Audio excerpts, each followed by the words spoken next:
Marhaba, welcome back to Tansa's Life.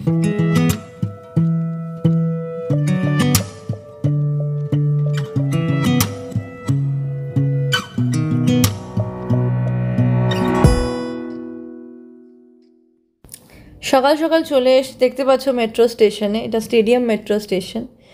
এটা আমার বাড়ি থেকে নিয়ারেস্ট মেট্রো স্টেশন হচ্ছে স্টেডিয়াম গ্রিন লাইন। দেখলে একটা মেট্রো চলে গেল, আর একটা মেট্রোতে আমি উঠে পড়েছি। গুড মর্নিং সবাইকে। এই সুন্দর দৃশ্যটা দেখতে দেখতে মর্নিংটা শুরু করো। এটা আমার যখন COP28 ইভেন্ট চলাকালীনের টাইম। এত সকালবেলা আমি ওই সময়তেই উঠেছিলাম।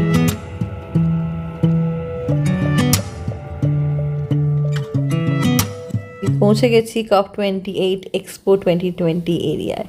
এটা পুরো ম্যাপটা, কোনটা গ্রিন জোন, কোনটা ব্লু জোন, কোনটা রেড জোন।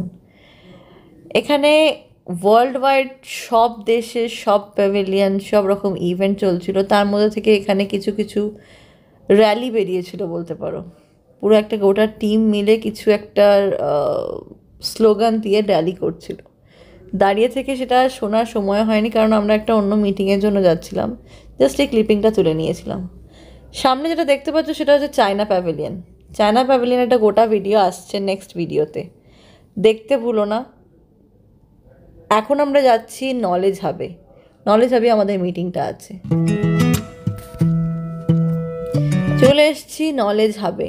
নলেজ হাবটা টেম্পোরারি।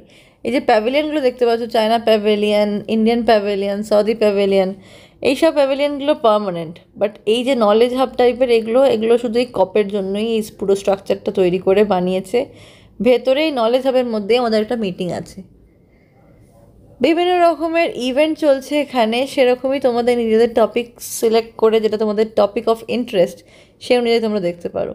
এই নলেজ হাবটা হচ্ছে sustainability zone. The world is moving towards sustainability, আর আমরা তার মধ্যে একটা বিশাল বড় রোল প্লে করতে চলেছি। ইনিশিয়েটিভটা আমরা আমাদের কোম্পানি থেকে নিয়েছি রিসাইক্লিং করার জন্য। আমরা যেহেতু লিনেন নিয়ে কাজ করি, লিনেনের ডক্টর লিনেন হচ্ছে আমাদের কোম্পানির নাম। তো doctor means the solution for all linens. ডক্টরের কাছে আমরা যখন যাই তখন আমরা সব কিছু সলিউশন পেয়ে যাই। সেরকম আমাদের কোম্পানির কাছে সব রকমের সলিউশন আছে। This is the plan for sustainable development goals. দেখো 2022, 2025, 2040।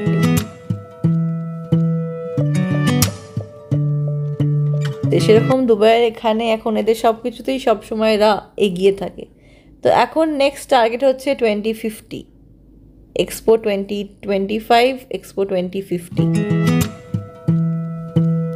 এই দেখো, এটা একটা টেবিলটা কী দিয়ে বানানো তোমাদের কি মনে হয় কমেন্ট করে অবশ্যই জানিও।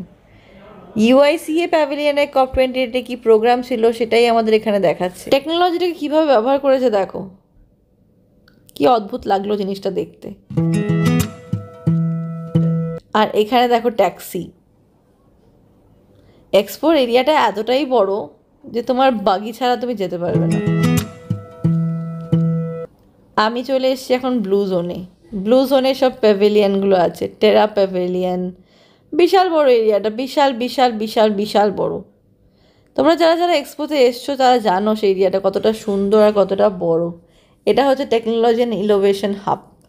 এখানে আমরা ঢুকেছিলাম, কিন্তু এখানে বেশিক্ষণ থাকিনি, কারণ যে যার সাবজেক্ট অফ ইন্টারেস্ট অনুযায়ী। কারণ অনেকগুলো জায়গা আছে, সব করে জায়গা কভার করতে গেলে তোমার পুরো সময়টাই সেখানে দিতে হবে। কিন্তু পুরো সময়টা তো আমরা সেখানে দিতে পারবো না, কারণ আমাদের ম্যাক্সিমাম সময়টাই ফার্স্ট হাফটাতে আমরা থাকি বিল্ডিংয়ে। সেখানে আমাদের টিম মেম্বাররা কাজ করে, তাদেরকে অ্যাসিস্ট করা, তাদেরকে গাইড করা, তাদের সাথে কমিউনিকেট করা, সব কিছুই করতে হয়। এখানে ইউথ স্পোর্টস, ছোটো ছোটো বাচ্চাদের কত সুন্দর সুন্দর প্রোগ্রাম হচ্ছে দেখো। ওয়েদারটা খুব সুন্দর ছিল সেই সময়, তাই সবাই এখন বাইরে। গোটা ওয়ার্ল্ডের সব লোক তখন দুবাইতে ছিল। এই গাড়িটা কি সুন্দর দেখো, চড়বো ভেবেছিলাম কিন্তু সেটা আর হয়নি। সব ট্যুরিস্টরা এখানে এসে পুরো এক্সপোটাকে এতে করেই ঘুরছে। COP28 UAE। সত্যি সত্যি COP28 ইভেন্টে আমরা পার্টিসিপেট না করলে এত বড় একটা ওয়ার্ল্ড ওয়াইড ইভেন্টটা কেমন হয়, কী হয়, তার একটা এক্সপিরিয়েন্স কখনোই হতো না। I am very lucky to be a part of this event. World is moving towards sustainability.